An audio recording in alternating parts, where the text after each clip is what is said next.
يا أيها الذين آمنوا أطيعوا الله وأطيعوا الرسول ولا تبطلوا أعمالكم.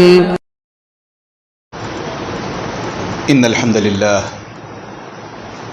نحمده ونستعينه ونستغفره ونعوذ بالله من شرور أنفسنا ومن سيئات أعمالنا من يهد الله فلا مضل له ومن يضلل فلا هادي له وأشهد أن لا إله إلا الله وحده لا شريك له وأشهد أن محمدا عبده ورسوله صلى الله عليه وسلم تسليما كثيرا. يا أيها الذين آمنوا اتقوا الله حق تقاته ولا تموتن إلا وأنتم مسلمون. يا أيها الناس اتقوا ربكم الذي خلقكم من نفس واحدة وخلق منها زوجها وبث منهما رجالا كثيرا ونساء واتقوا الله الذي تساءلون به والأرحام إن الله كان عليكم رقيبا. يا أيها الذين آمنوا اتقوا الله وقولوا قولا سديدا يصلح لكم أعمالكم ويغفر لكم ذنوبكم ومن يطع الله ورسوله فقد فاز فوزا عظيما. أما بعد فإن خير الكلام كلام الله وخير الهدي هدي محمد صلى الله عليه وسلم وشر الأمور محدثاتها وكل محدثة بدعة وكل بدعة ضلالة وكل ضلالة في النار. قال الله عز وجل في سورة الحشر ولا تكونوا كالذين نسوا الله فأنساهم أنفسهم. برادران اسلام، امت مسلمہ کی پردہ نشی ماؤں بہنوں، ہم تمام کو اللہ عز و جل کا بے حد ممنون ہونا چاہیے. ہم تمام کو اللہ عز و جل کا ہمیشہ شکر بجا لانا چاہیے کہ نہ صرف اللہ عز و جل نے ہمیں مسلمان بنایا، توحید سکھلائی یا جنت کا مسلمانوں سے وعدہ کیا، ان سب کے علاوہ ایک اور چیز جس کے چلتے ہمیں اللہ عز و جل کا ہمیشہ ہی مشکور ہونا ہے، وہ یہ ہے کہ اللہ عز و جل نے ہمیں اس طریقے سے جمعہ کی نمازوں میں حاضر ہونے پر پابندی لگا دی. کہا کہ جمعہ کے خطبے اٹینڈ کرنا، خطبوں میں رہنا ایک فریضہ ہے. ورنہ تو ہم یہاں دیکھتے ہیں یہیں ہمارے بازو میں کہ کس طریقے سے وہاں کی اٹینڈنس کو، وہاں کے لوگوں کو مینٹین کرنے کے لیے طرح طرح کے انسینٹیوز دیے جاتے ہیں. پیسوں سے ان کو لبھایا جاتا ہے تاکہ وہ ان کی نشستوں میں آ سکیں، بیٹھ سکیں، ان کی بک بک کو برداشت کر سکیں، دوسرے معنوں میں، کیونکہ بک بک ہی ہے وہ. تو اللہ عز و جل کا ہم پر بڑا فضل ہے کہ ہم یہاں کھڑے ہو کر کے دین کی چند ایسی باتیں بتاتے ہیں جن کے ذریعے سے ہماری اپنی اصلاح ہوتی ہے، ہماری اپنی دنیا اور ہماری اپنی آخرت سنورتی ہے.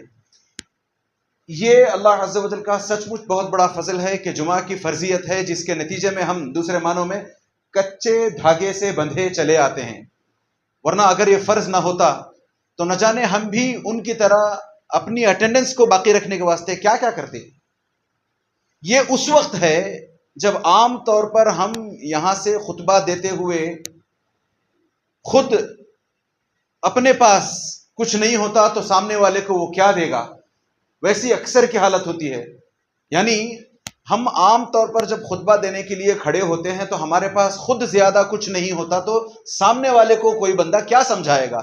اگر ایسے عالم میں اس طریقے کا اٹینڈنس ہوتا ہے، اس طریقے کے لوگ آتے ہیں مساجد کو، جیسے میں نے کہا کچے دھاگے سے بندھے چلے آتے ہیں، اگر یہ خطبات بدل جائیں، اچھے خطبات ہم لوگوں کے سامنے رکھنے لگیں، دین کی باتیں کرنے لگیں، خاص طور سے ان روایتی خطبات کو چھوڑ کر کے آج کل کی عوام الناس کے ساتھ جو کوئی کنیکٹ پیدا کر سکے، عوام الناس کی دکھتی نبض پر ہاتھ رکھ کر بتلا سکے کہ تمہیں یہاں اس کی اصلاح کرنی ہے، اگر ہم ایسے خطبات دینے لگیں تو انشاءاللہ تعالیٰ پھر ریولوشن آ جائے. اور ایسے لوگوں کو اگر اس طرح کے خطبات میں لا کر کے بٹھایا جائے تو آنن فانن انشاءاللہ تعالیٰ کئی لوگ مسلمان ہو جائیں گے. تو ہمارے اپنے خطبوں میں، ہمارے اپنے دین میں، ہمارے اپنے ریلیجن میں اللہ عز و جل نے وہ کشش رکھی ہے. سچ مانیں، یقین کریں، دین اسلام ہمارے لیے بہت بڑی سعادت ہے۔ میں نے ابھی تمہیداً ایک ہلکا سا اشارہ کیا تھا کہ یہ اللہ عز و جل کی بہت بڑی ہم پر نعمت ہے کہ اللہ عز و جل نے ہمیں مسلمان بنایا ہے، جس کے نتیجے میں ہم میں سے کچھ، اللہ عز و جل ہم سب کو اس سے بچائے رکھے، جس کے نتیجے میں ہم میں سے کچھ ہو سکتا ہے کچھ دنوں کے لیے جہنم کے عذاب میں جلیں، اللہ عز و جل ہمیں اس سے بچائے رکھے، مگر بالآخر جنت میں جائیں گے۔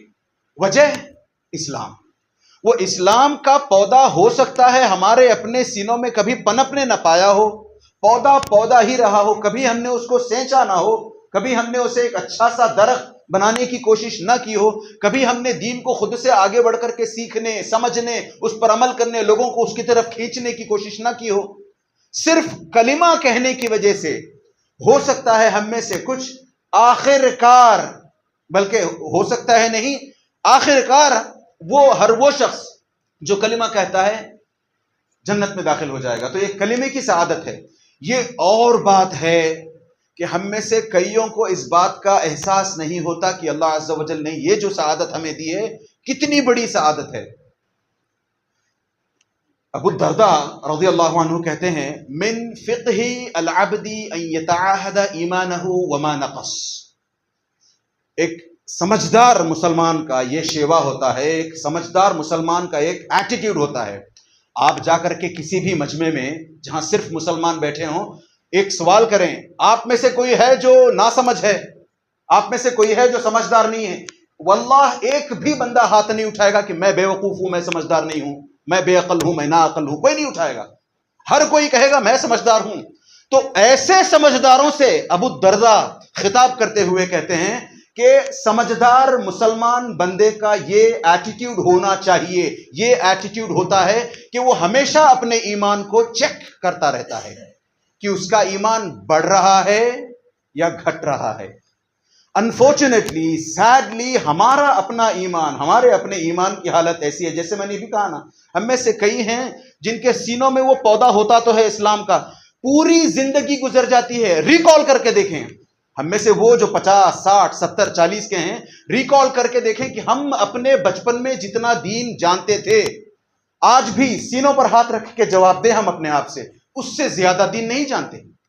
جتنا دین ہم نے اپنی زندگی کے شروع میں جانا تھا، جتنی ہمیں تعلیمات ہمارے ماں باپ نے بچپن میں سکھلائی تھی، بس اس سے بڑھ کر کے خود سے کوشش کر کے ایمان کو تجدید کریں، ایمان کو ریوائیو کرنے کی کوشش کریں۔ کیسے ایمان ریوائیو ہوتا ہے اس کو پتہ کرنے کی کوشش کریں، زندگی کے مقصد کو پتہ، یہ ہم سے نہیں ہوتا، یہ ہم سے نہیں ہوتا۔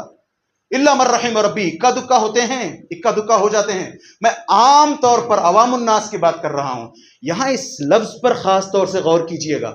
ابو الدرداء رضی اللہ عنہ نے جو لفظ استعمال کیا، من فقہ العبدی، ایک بندے کے فقہ کا سوال، ایک بندے کو جس کو ہم فقیہ مانتے ہیں، جس کے اندر فقاہت ہو، عام سمجھ والے الفاظ میں اگر میں کہوں، جو بندہ اپنے آپ کو سمجھدار مانتا ہے۔ ارے فقیہ کی جہاں تک بات آتی ہے، ہم میں سے کئی ایسے لوگ ہیں جو صرف یہ سمجھتے ہیں کہ فقہ مطلب دینی مسائل، فقہ مطلب پیشاب کے بعد تم نے طہارت کی کہ نہیں، اگر طہارت کرنے کے بعد بھی 1-2 قطرے نکل آئے، وضو تمہارا ہوا تو تھا مگر کوہنی بھیگی کہ نہیں، ہاں نماز پڑھتے ہوئے تم نے سجدے میں اپنی ناک لگائی کہ نہیں، یہ ہم سمجھتے ہیں فقہ ہے۔ نہیں، صرف یہی فقہ نہیں ہے، فقہ کا مطلب یہ بھی ہے کہ ہم اپنی عقیدے کی معلومات کو مضبوط کریں، ان پر ہم تیقن حاصل کریں، یہ بھی فقہ ہے۔ اور وہیں ہم میں سے کچھ ایسے ہیں، کچھ لوگ ہم میں سے ایسے ہیں جو تھوڑی سی ہلکی سی فقہی معلومات کیا حاصل ہو جاتی ہیں، ہاں وضو کا صحیح طریقہ پتہ چل گیا، نماز کا صحیح طریقہ پتہ چل گیا، پھر طہارت کا صحیح، یہ 2-4 چیزوں کو کیا معلوم کر لیتے ہیں، اپنے آپ کو ہم فقیہ سمجھتے ہیں۔ اگر ویسے فقیہ ہم ہیں تو ہمیں اپنے ایمان کو چیک کرنا چاہیے۔ ویسے نہیں، نہ صحیح، ہر مسلمان کا اپنا فریضہ ہے کہ اپنے ایمان کو ہمیشہ وہ چیک کرتا رہے کہ میرا ایمان روز بروز بڑھتا جا رہا ہے، ہفتہ در ہفتہ بڑھتا جا رہا ہے، مہینہ بر مہینہ بڑھتا جا رہا ہے یا گھٹتا جا رہا ہے۔ اس کو چیک کرنے کا ایک بڑا سمپل سا فارمولا ہے، راکٹ سائنس کی بات نہیں ہے، بڑا سمپل سا فارمولا ہے، ہم میں سے ہر کوئی اس کو ابھی بیٹھے بیٹھے چیک کر سکتا ہے۔ اس کو چیک کرنے کا سب سے آسان طریقہ، اپنے آپ سے ہم سوال کریں، میں اپنے آپ سے اور آپ اپنے آپ سے سوال کریں، آج جس حالت میں ہم ہیں، جتنے دین پر ہم ہیں، اچانک اب 5-10 منٹ میں مسجد سے باہر نکلنے کے بعد، ابھی نہیں، مسجد سے باہر نکلنے کے بعد 5-10 منٹ میں موت آ جاتی ہے، اس موت سے اور اس زندگی سے ہم تیار ہیں، راضی ہیں جانے کے لیے؟ سوچ کر دیکھیں. اگر تیار ہیں فَلْيَفْرَحُوا، تو خوشیاں منائیں کہ ہاں نہیں. حقیقت یہ ہے کہ ہم میں سے کوئی تیار نہیں، میں نے ابھی بہت کام کرنے ہیں، ابھی دین کا میں نے کچھ بھی نہیں کیا. وہ تڑپ ہونے لگتی ہے. اسی چیز کا نام ہے ہمارا ایمانومیٹر. ایمانومیٹر ہمارے پاس کئی سارے میٹرز ہوتے ہیں نا، تو یہ ہمارا اپنا ایمان کا میٹر ہے. اس کے ذریعے سے ہم اپنے ایمان کو چیک کر سکتے ہیں کہ ہمارا ایمان بڑھتا جا رہا ہے یا گھٹتا جا رہا ہے. ارے ہمارے اپنے اسلاف کی دیکھیں. میں معاذ بن جبل کی اگر بات کروں مثال کے طور پر، معاذ بن جبل رضی اللہ عنہ، آپ کے سامنے سب سے پہلے تو میں معاذ بن جبل کا ریزیومے، سی وی، بایو ڈیٹا پیش کروں. پورا بایو ڈیٹا پیش نہیں کروں گا، ایک لائن بتاؤں گا ان کے بارے میں، پتہ چل جائے گا کس نوچ کے، کس ٹاپ نوچ کے صحابی رہے ہیں وہ. معاذ بن جبل کے بارے میں نبی کریم صلی اللہ علیہ وسلم کہتے ہیں خذوا القرآن من 4. 4 صحابہ کے نام لے کر کے نبی کریم صلی اللہ علیہ وسلم نے نام لے کر کے 1 2 3 4 4 صحابہ کے نام لے کر کے نبی کریم صلی اللہ علیہ وسلم نے بتایا کہ ان سے قرآن کا علم سیکھو، ان سے قرآن سیکھو. ان میں سے ایک ہے معاذ بن جبل رضی اللہ عنہ. اب اندازہ کریں کتنے چوٹی کے صحابی رہے ہوں گے یہ. ایسے چوٹی کے صحابی نبی کریم صلی اللہ علیہ وسلم کے گزر جانے کے بعد، بلکہ یہ روایت صرف ان سے نہیں دوسرے اور صحابہ سے بھی آتی ہے، وہ اپنے دوسرے ساتھیوں کو بلاتے بٹھاتے اجلس بنا، آئیے ذرا بیٹھ جائیے ہمارے ساتھ، نؤمن ساعہ، چلو ایمان کو تجدید کرتے ہیں، ایمان کو ریوائیو کرنے کی کوشش کرتے ہیں، اللہ کو یاد کرتے ہیں، اللہ کا ذکر کرنے کی کوشش کرتے ہیں، اللہ کی تسبیح کرنے کی کوشش کرتے ہیں. ہم عام طور پر تسبیحات کرتے ہیں، کہاں کرتے ہیں؟ یا تو ایسی دینی مجالس میں جہاں ہماری تسبیح پر، اللہ کی حمد پر، ارے اس نے خطبہ تو شروع کر دیا، ان الحمد للہ نحمدہ ونستعینہ ونستغفرہ، وہ نہیں پڑھا اس نے. یا پھر ارے ایسے خطبہ شروع کر دیا، خطبہ حاجت، ایسی جگہ پر ہم تسبیح وغیرہ کرتے ہیں، تحمید کرتے ہیں اللہ عز و جل کی. یا پھر عام طور پر ہم اپنے آپ کو دیکھیں، دوسروں کو نہیں، اپنے آپ کو دیکھیں، نماز کے بعد کبھی ریکارڈ کروائیں اپنے آپ کو. ریکارڈنگ کا بہت شوق ہوتا ہے نا ہم لوگوں کو، ریکارڈ کروائیں. کبھی میں نماز پڑھ رہا ہوں، میری نماز ختم ہو جاتی ہے، نماز کے بعد میری انگلیوں کو دیکھیں. ارے ایک بھی مرتبہ ہم ڈھنگ سے سبحان اللہ نہیں بول سکتے، تینوں سبحان. یہ تسبیح، یہ ہماری تسبیحات ہیں. جبکہ میں بتاؤں آپ کو، ایک صحابی جن کو نبی کریم صلی اللہ علیہ وسلم ایک ایکسپیڈیشن پہ بھیجتے ہیں، کچھ صحابہ کو ان کا نائب بنا کر کے ان کو فالو کرنے کے لیے کہتے ہیں کہ آپ جاؤ ان کے ساتھ، یہ آپ کے لیڈر رہیں گے اس ایکسپیڈیشن میں. تو ایک صحابی ایک کنٹینجنٹ کو لے کر کے، ایک گروپ کو لے کر کے لیڈر بنتے ہوئے کہیں جاتے ہیں. واپس آ کر کے سارے صحابہ کہتے ہیں کہ ہم نے ان صحابی کو دیکھا ایک الگ چیز کرتے ہوئے. کیا چیز کر رہے تھے وہ؟ ہر نماز کی ہر رکعت میں سورۃ الفاتحہ کے بعد کوئی اور سورہ پڑھنے کے بعد یا کوئی اور سورہ پڑھنے سے پہلے قل هو اللہ احد پڑھتے ہیں، ہر نماز ہر رکعت میں. ہماری تسبیحات دیکھیں، ایک سیکنڈ کے اندر یوں ہو جاتی ہے. مثال، بس مثال کی بات ہے یہ. نمازوں کو دیکھ لیں ہماری، غور کر کے دیکھیں. میں آپ کو کون ہوتا ہوں بولنے والا، مجھے یہاں کھڑا کیا گیا ہے، میں آپ کو بول رہا ہوں، بلکہ میں اپنے آپ کو سنا رہا ہوں. میں اپنی اصلاح کروں، آپ اپنی اصلاح کریں جا کر کے. ہم نمازیں پڑھتے آئے ہیں، نہ جانے پچھلے 30 35 40 50 ہو سکتا ہے کچھ بچے ہوں، کچھ نوجوان ہوں جو 15 20 سال سے نمازیں پڑھتے ہیں. ہماری نمازوں میں کیا پریورتن، کیا انتر، کیا فرق آیا ہے؟ کہیں کچھ نمازیں ہماری بہتر ہوتی نظر آئی ہیں؟ وہی جس طریقے کے ہم نے 5 سال 7 سال 20 سال 50 سال پہلے نماز شروع کی تھی، آج بھی ہماری وہی حالت ہے نماز کی. وہ بہتر کب ہوں گے ہم؟ جبکہ ہم جانتے ہیں، یہ بتانے والی بات بھی نہیں ہے، سب کو معلوم ہے کہ ہمارا بیتا ہر لمحہ ہمیں اللہ عز و جل کے قریب لے جا رہا ہے. بیتے ہر لمحے کے ساتھ ہم اپنی موت کے قریب ہوتے جا رہے ہیں. ارے عام طور پر یہ ایگزامز وغیرہ کا بھی سیزن ہے نا، عام طور پر یہ چیز جس کی بات میں کرنے والا ہوں، لگ بھگ ہر بندہ اس مرحلے سے ہو کر گزرا ہے، یا اگر نہیں گزرا ہے، چھوٹا کوئی بچہ ہے، ہو کر گزرے گا. SSLC کے ایگزامز ہوں، ہمارے PUC کے ایگزامز ہوں، گریجویشن، ڈاکٹرز وغیرہ تو خیر دور کی بات، معمولی SSLC PUC وغیرہ، گریجویشن BSc BCom، ان کی ایگزامز کی بات کر لیں آپ. جب ایگزامز کی ڈیٹس اناؤنس بھی نہیں ہوتی، اندازہ ہوتا ہے کہ مارچ میں ایگزامز ہونے والے ہیں.